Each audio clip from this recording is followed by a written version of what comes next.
ख़बर शामिल कयूं पिया तंगवाणी खां।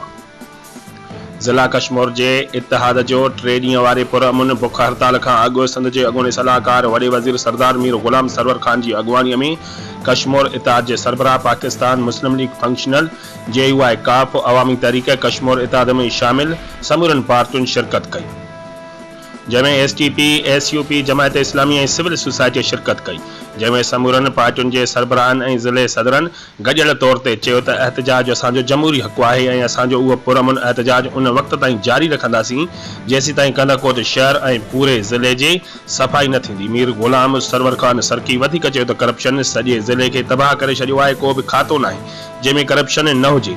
जेकॾहिं सफ़ाई जो निज़ाम बहितर न कयो वियो त नेशनल हाईवे बंदि कंदासीं।